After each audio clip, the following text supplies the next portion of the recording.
I also have another story from my childhood, and this was several years later, and I have told this story once before, but I told it like years ago, so I'm gonna retell it. When I was a little girl, we lived in, it was like a subdivision, but it was mostly trailers. So it was kind of like a subdivision in a trailer park, but like we each had our own plot of land. So we had some acreage and we had our trailer on it, but there were other trailers and houses around. Just think like subdivision. My grandpa lived in a trailer that was down the hill and a little bit away. I would say it was probably about a half a mile away.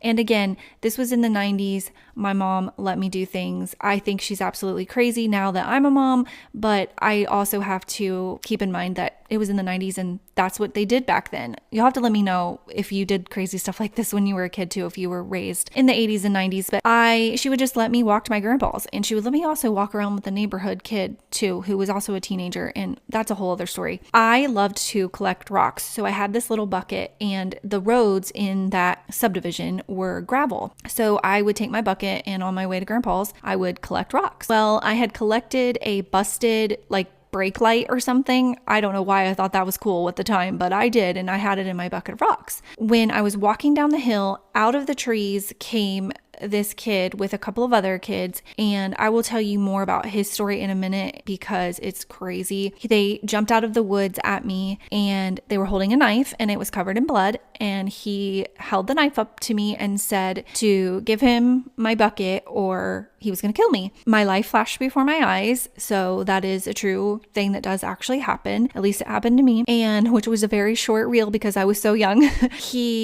I handed him my bucket and let him look through it, and I feel like I remember him kind of making fun of the brake light being in there. I don't remember much about that. I don't remember if they took it. I don't really remember much beyond that. I just froze up. His cousin was assigned seats with me on the bus, and we were also in the same cheerleading group or team at school. She was 9. I was 9 at the time. Her uncle ended up, I have to be careful what I say on YouTube or they will flag me. So he ended up unaliving her, and I won't go into details, but it was pretty horrific. And the boy who held the knife at me was actually her brother, and some speculate that he might have been involved. I don't know about that, but I do know that years later, once I was married and out on my own, he did try to unalive another woman. He bashed her head in with a tire iron or something like that, crazy, in that same neighborhood, mind you. And he is in prison for that. I believe he's still in prison to this day. I hope he is. She is alive. She did not end up passing away, thankfully, but he messed her up really, really bad. So the point of telling you that is just that it is so scary in hindsight, thinking back of how close I really did come to something terrible happening to me.